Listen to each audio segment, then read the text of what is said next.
Moston had a thriving community that was mainly white British, and when a lot of those businesses stopped thriving on Moston Lane, there was like I guess it was derelict, there wasn't anything happening.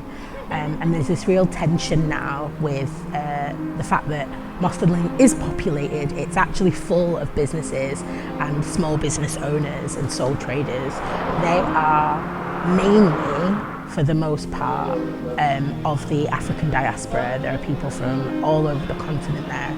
I think whenever there is working class people trying to work through how class works in their society and in their communities, there's going to be tensions between those intersections. Like, not every working class experience is the same, and that's really apparent in the way that the politics play out in Moston.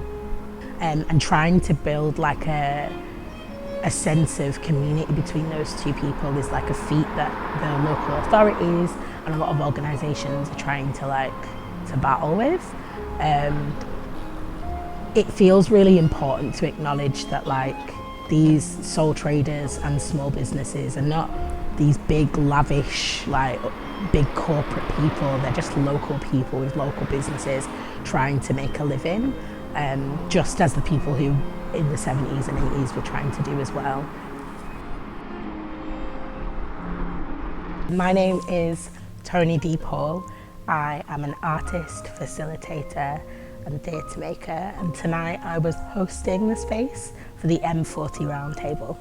So, over the last few months I have been artist in residence on Moston Lane, and that has meant really that I've been getting to know people who live, work, worship, get their hair cut and done on Moston Lane, and collating stories, thoughts, opinions, feelings, and bringing some of those people and some of those considerations into a room of people and pondering together, exploring some of those themes that came up while I've been chatting to people. So that's what tonight was. Maybe if we went around the table, if that's all right, and if you want to not say anything, you can just go pass. But maybe if we gave everyone an opportunity to talk just a little bit about like what their dreams are for the place they live. Like what's the thing that you think, well, I'd really love that. I'd really love that for the place that I live. I'm going to bring some colour, so I'd love to see a thriving and vibrant art scene in Moston. I think there's so many different artists and the people that I know that kind of, don't do their art because, of financial struggle or just because there's not that access in the area and there's not that much access to arts in the area. So I would love, like, in the next 10 years to be a real thriving art scene. And as using that as a segue into my dream is for Moston to settle in terms of its integration. I want to be able to have the two strong communities that we've got, the two most powerful communities, the African and like the indigenous British Mostoners that have been here for years and years, to be comfortable interacting with each other more and to be able to go into shops that are a little bit unfamiliar and see the amazing food that is there. Not just get upset that the MIP's gone, but see what's in there at the minute and go, wow, look, there's some great stuff in there and it's pretty cheap and I don't have to go all the way down to the Asda. What you were saying before about not having, or like a lot of pubs, it sounds like it plays down. It's not even that I'm a big drinker or anything like that, I just miss having a local to go to have a packet of crisps and a glass of water and just meet people and speak to people and not feel intimidated in that space as well.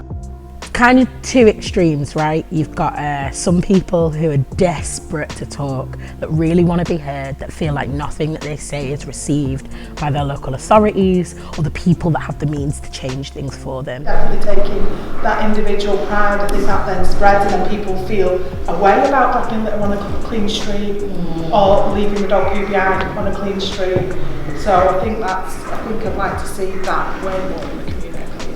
And then you've got the other extreme of people who probably feel that way as well, but have no interest in trying to be vocal about those things, feel like they've hit that wall a million times before and don't want to talk about it.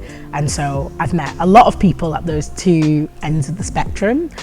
What was great is that this is an opportunity for for people who really want to be heard, but the aim of this project is to have longevity, and so I will keep working with and keep being in conversation and dialogue with those people who maybe feel like they've hit that wall, and encourage them to keep coming to the room, and maybe at some point in the not too distant future they'll enter the room and feel like this is a space for change.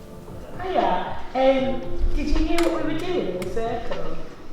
Yeah, so what I see in my community is just everything, like everyone helping each other, everyone behaving, and you know, education and all that, which I've not really got much to say right now, but maybe if this is another thing in the future, maybe I could come along. Yes. Sick Festival, did you hear that? Yeah. Maybe if this was another thing in the future, then we could have some more conversation. When I was younger, I used to live in an Asian community. I used to live on Cheetham Hill, and my mum would always say, this is our community, but there used to be Asians everywhere. But when I moved to Harper Hay about 8 years ago, I saw people that weren't from an Asian background, and I wasn't used to seeing them. So I didn't know what community meant then. It depends what you want to do, really, you know, cooperation, being friendly and that sort of thing. But what actually improves things is competition. You're competing with the shop next door to you. If you don't compete, you won't get any better. You've got to have some sort of competition to improve.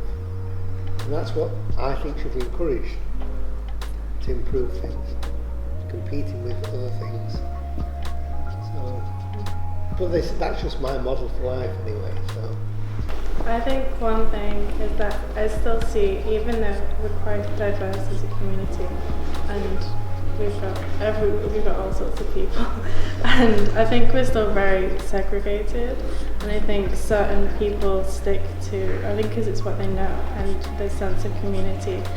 But I think people are still quite scared to sort of cross those boundaries, and I think more things in the community like this that bring different people from different backgrounds together, which just makes such a difference. You don't get anywhere unless there's some conflicting ideas in the room, and actually part of bringing people together is to work through those solutions. I'm all for conflict if we're trying to work towards moving through it and trying to find a solution at the end. I don't want conflict that like builds walls. I want conflicts where we're talking about how we move through it. I think that things are beginning to change, and like you said, I think we need a bit of a leg up. I think we need a bit of help. I think we need some resources to just take more of a step forward. The reputation precedes it. I think that's what needs to stop. Is that the reputation isn't necessarily right either. So I don't know. I just want everyone to get together and be all happy. I remember once a friend said to me, so she's from Birmingham.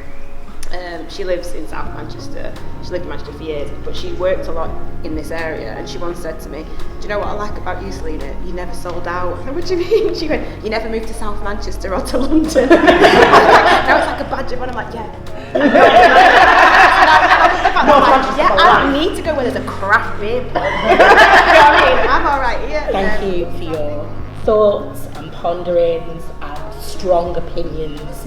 They are very valued. The last thing I'd like for us to do is for people to write their name on the back of their whiteboard or the front of their whiteboard if they've written nothing on it, and just give a wave around the room so you know the name of the person opposite you or next to you if you don't know who they are. Just give each other a wave, give a little wave. Hello, hi. Thank you. This has been the M40 Roundtable. Let's all give ourselves a shout. I'm super positive. I feel like the room said very clearly that they want this again. They want the opportunity to talk. They want the opportunity to be heard. They essentially gave us a programme of work. Like, they told us what they want. We just got to give it to them.